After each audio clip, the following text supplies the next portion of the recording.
Bismillahirrahmanirrahim.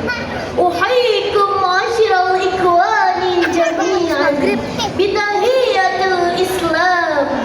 Assalamualaikum warahmatullahi wabarakatuh. Waalaikumsalam warahmatullahi wabarakatuh. Alhamdulillahi rabbil alamin. Assalatu wassalamu ala asrafil anbiya'i wal mursalin wa ala alihi wa ashabihi rasulillahi ajmain. Amma ba'du. Dewan Hakim nan adil dan bijaksana, sahabat muslim muslimah, hadirin yang dimuliakan Allah. Masjid merupakan institusi terpenting dalam Islam. Di masjidlah umat muslim menghidupkan kembali spiritualitas mereka, memperkuat hubungan mereka dengan Allah, hablum minallah, bertemu saudara-saudara sesama muslim sebagai bentuk silaturahmi, hablum minan nas. Masjid sudah ada sejak zaman Rasulullah. Pada waktu hijrah dari Makkah ke Madinah, Rasulullah Sallallahu Alaihi Wasallam melewati suatu daerah yang disebut Kuba.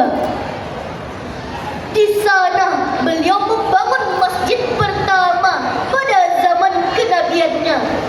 Sewaktu Nabi sampai di Madinah, beliau membangun masjid kedua, yaitu Masjid Nabawi. Melihat perjuangan Rasulullah Sallallahu Alaihi Wasallam dan para sahabatnya dalam membangun sebuah masjid, menggambarkan kepada kita bahwa betapa pentingnya masjid di zaman Rasulullah dan bagi kaum muslim. Lalu apa saja fungsi masjid di zaman Rasulullah? Apakah hanya untuk ibadah saja? Sebagai jawabannya, fungsi masjid di zaman Rasulullah adalah judul pidato saya pada kesempatan ini.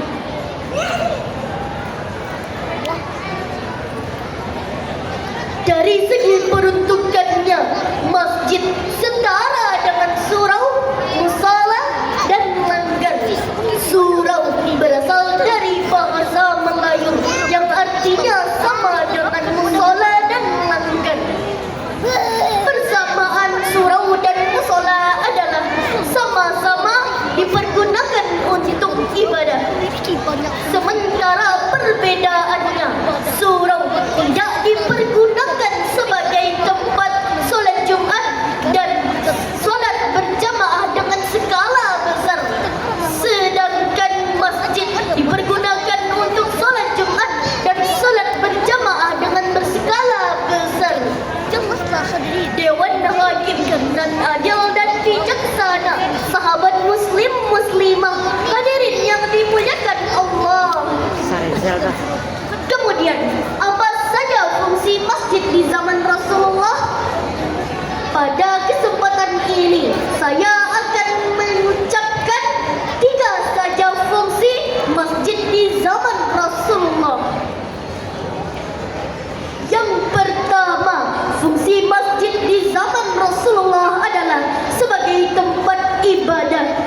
Masjid berasal dari kata sajadah, yasjudu, masjidan, yang berarti merendahkan diri dan membuang seluruh kesombongan.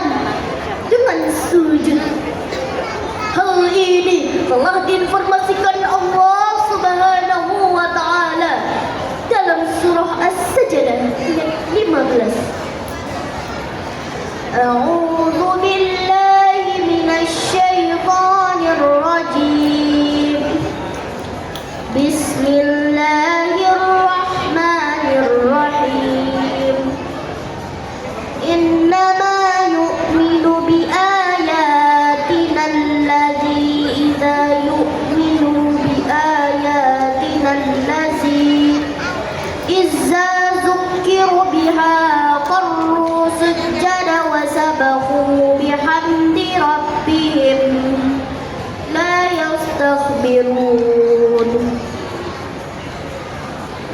Orang-orang yang beriman dengan ayat-ayat kami hanyalah orang-orang yang ketika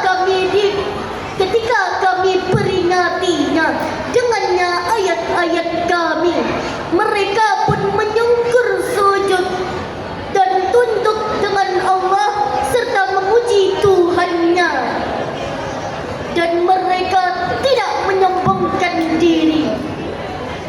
Dewan Hakim nan adil dan bijaksana, sahabat muslim muslimah, hadirin yang dirahmati Allah. Ayat tadi menjelaskan kepada kita